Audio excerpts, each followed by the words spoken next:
পিপিআরসির গবেষণা নিয়ে দৈনিক প্রথম আলো তাদের প্রধান শিরোনাম করেছে। দারিদ্র্য বেড়েছে, হার এখন 28%। পিপিআরসির গবেষণা, 3 দশক ধরে দারিদ্র্য কমছিল, 3 বছর ধরে বাড়ছে। শহরে আয়ের চেয়ে ব্যয় বেশি, বহু মানুষের ঋণ বেড়েছে। একই ইস্যুতে অর্থনীতিবিদ KAS মুর্শিদের অভিমত নিয়ে পত্রিকাটির রিপোর্টে শিরোনাম করেছে, দারিদ্র্য বৃদ্ধি ঠেকাতে উদ্যোগ কম। KAS মুর্শিদ অর্থনীতিবিদ। কক্সবাজারের রোহিঙ্গা ইস্যুতে আন্তর্জাতিক সম্মেলনে প্রধান উপদেষ্টা দেওয়ার বক্তব্য নিয়ে পত্রিকাটির রিপোর্টে শিরোনাম করেছে, নির্বাচন আয়োজনে দেশ প্রস্তুত, রোহিঙ্গা সংলাপে প্রধান উপদেষ্টা। ডাকসু নির্বাচন ইস্যুতে পত্রিকাটির রিপোর্টের শিরোনাম করেছে, ডাকসুতে প্রচার শুরু আজ, আচরণবিধিতে কড়াকড়ি, ট্রাইব্যুনাল কমিটির সভা, ছাত্রলীগের সঙ্গে সংশ্লিষ্টতা ও সন্ত্রাসী কর্মকাণ্ডের অভিযোগে 2 জনকে ভোটার তালিকা থেকে বাদ দেওয়ার সুপারিশ। খুলনার অপরাধ জগৎ নিয়ে দৈনিক সমকাল তাদের একটি বিশেষ প্রতিবেদন করেছে, যার শিরোনাম দেওয়া হয়েছে, এরশাদ শিকদারের স্মৃতি ফেরাচ্ছেন ফরিদ মোল্লা। খুলনা, এরশাদ শিকদারের ভেঙে দেয়া মার্কেটে নতুন স্থাপনা নির্মাণ, রেলের জমিতে গড়ে তুলছেন 4টি মার্কেট, পুকুর, মাঠ, ব্যবসা প্রতিষ্ঠান দখলের অভিযোগ। বিশেষ ক্ষমতা আইনে আটক আদেশের অনুমতি চেয়েছে পুলিশ, অভিযোগ খতিয়ে দেখতে তদন্ত করছে বিএনপি। পিপিআরসির জরিপ নিয়ে পত্রিকাটির রিপোর্টে শিরোনাম করেছে, অতি দারিদ্র্যের হার প্রায় দ্বিগুণ। রোহিঙ্গা ইস্যুতে পত্রিকাটি একটি বিশেষ প্রতিবেদন করেছে, যার শিরোনাম দেওয়া হয়েছে, যুক্তরাষ্ট্র চীনের প্রতিদ্বন্দ্বিতায় ঝুঁকিদের রোহিঙ্গা প্রত্যাবাসন, মিয়ানমারের বিরল ধাতুর উপর মার্কিন চোখ, বর্তমানে এর সম্পূর্ণ সুবিধা পাচ্ছে চীন। কোয়াড বৈঠকে চীনের এই বিরল ধাতু সংগ্রহের বিষয় নিয়ে উদ্বেগ। দৈনিক যুগান্তরও তাদের প্রধান শিরোনাম করেছে, পিপিআরসি জরিপ নিয়ে, দারিদ্র্য বেড়ে 28%, মাসে অন্তত একদিন না খেয়ে থাকে 9% মানুষ। একটি পরিবারের খাবারের পেছনে খরচ আয়ের 55%। স্বাস্থ্য খাতে পরিবার প্রতি খরচ আয়ের 67.4%। নতুন কর্মসংস্থান সৃষ্টিতে সবচেয়ে বড় সংকট, বেড়েছে বৈষম্য। চিকিৎসার ক্ষেত্রে নানা ধরনের হয়রানির শিকার 48.9% মানুষ।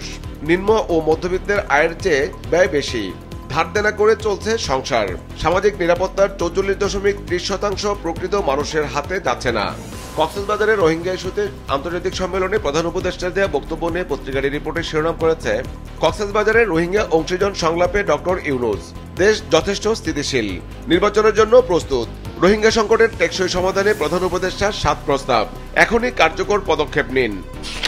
দৈনিক আমার দেশের প্রধান শিরোনাম, ভারতীয় প্রতিষ্ঠানের সঙ্গে রহস্যময় বৈঠক আওয়ামীপন্থী প্রকাশকদের, ইবুক ব্যবসার নামে হাসিনা আমলে সুবিধাভোগী প্রকাশকদের আমন্ত্রণ, দেশবিরোধী ষড়যন্ত্র কিনা তদন্ত দাবি সাধারণ প্রকাশকদের। ট্রাইব্যুনালে দেয়া চক্ষুবিজ্ঞান চিকিৎসকদের দেয়া তথ্য নিয়ে পত্রিকাটির রিপোর্টের শিরোনাম করেছে, গুলিতে 493 জনের 1 চোখ ও 11 বিপ্লবীর 2টি চিরতরে অন্ধ।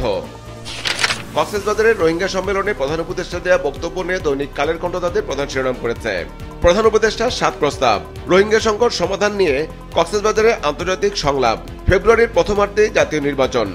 পিপিআরসির জরিপ নিয়ে পত্রিকাটির রিপোর্টে শিরোনাম করেছে, 3 বছরে দারিদ্র্য বেড়ে 28%। দৈনিক দেশ রূপান্তর তাদের প্রধান শিরোনাম করেছে, ত্রয়োদশ জাতীয় সংসদ নির্বাচন ইস্যুতে ফের উকি দিচ্ছে একতরফা, ত্রয়োদশ সংসদ নির্বাচন, নির্বাচনের পক্ষে বিএনপি, শর্ত জুড়ে দিয়ে জামাত ও এনসিপির বিরোধিতা, পরিস্থিতির যেদিকেই যাক সরকারের কাছে নির্বাচন করাই একমাত্র অগ্রাধিকার। কক্সবাজারের রোহিঙ্গা সংলাপে প্রধান উপদেষ্টার দেওয়া বক্তব্য নিয়ে পত্রিকাটির রিপোর্টে শিরোনাম করেছে, রোহিঙ্গা সংকট সমাধানের 7 প্রস্তাব, সম্মেলনে ডক্টর ইউনূস। দৈনিক বাংলাদেশ প্রতিদিন তাদের প্রধান শিরোনাম করেছে, আড়িপাতা ইস্যু নিয়ে, তদন্ত হবে আড়িপাতার, রাজনৈতিক সরকার এই ব্যবস্থা ধরে রাখতে চায়। উগ্রবাদ ইস্যুতে বিএনপির অবস্থান নিয়ে পত্রিকাটি একটি বিশেষ প্রতিবেদন করেছে, যার শিরোনাম দেওয়া হয়েছে, উগ্রবাদ নিয়ে সতর্ক বিএনপি, সজাগ ও সতর্ক দৃষ্টি রাখার নির্দেশনা কেন্দ্রের, উগ্রবাদ রুখতে না পারলে বিপন্ন হবে বাংলাদেশের অস্তিত্ব। বিএনপি মহাসচিব, একটি ইসলামী রাজনৈতিক দল ধর্মের নামে ব্যবসা শুরু করেছে, মাওলানা কাজী সেলিম রেজা, ওলামা দলের আহ্বায়ক, ইসলামের অপব্যাখ্যা দিয়ে মানুষকে ধোঁকা দেওয়ার চেষ্টা হচ্ছে, অ্যাডভোকেট মাওলানা আবুল হোসেন, ওলামা দলের সদস্য সচিব। উচ্চশিক্ষার মান উন্নয়নে নেওয়া 4000 কোটি টাকার প্রকল্প ইস্যুতে দৈনিক কালবেলা তাদের একটি বিশেষ প্রতিবেদন করেছে, যার শিরোনাম দেওয়া হয়েছে, অমুক-তমুক কোটায় শিক্ষক বাছাই, গোজামিল, স্বজনপ্রীতি, পক্ষপাত, 4000 কোটি টাকার হিট প্রকল্প, গবেষণায় নয়, কোটা ও রাজনৈতিক পক্ষপাতের অভিযোগ, গোপন বোর্ডে স্বজনপ্রীতির অভিযোগ, রিভিউ প্যানেলে আওয়ামীপন্থী শিক্ষকদের প্রতি বিশেষ অনুরাগ, রিভিউ বোর্ডে কনফ্লিক্ট অফ ইন্টারেস্ট, যোগ্যদের বঞ্চিতের অভিযোগ, প্রস্তাবনা মূল্যায়ন ও গবেষণা নির্বাচন প্রক্রিয়ায় অনিয়ম হয়নি, দাবি ইউজিসির। দৈনিক আজকের পত্রিকাও তাদের প্রধান শিরোনাম করেছে, জাতীয় সংসদ নির্বাচন ইস্যু নিয়ে, তৃণমূলে ভোটের হাওয়া, জাতীয় সংসদ নির্বাচন, 300 আসনে সম্ভাব্য প্রার্থীর নাম ঘোষণা করেছে জামায়াতে ইসলাম। মাঠে সরব উপস্থিতি জানান দিচ্ছেন বিএনপির মনোনয়ন প্রত্যাশীরা। নির্বাচনমুখী প্রচারে স্বতন্ত্র প্রার্থীদেরও দেখা মিলছে কোথাও কোথাও।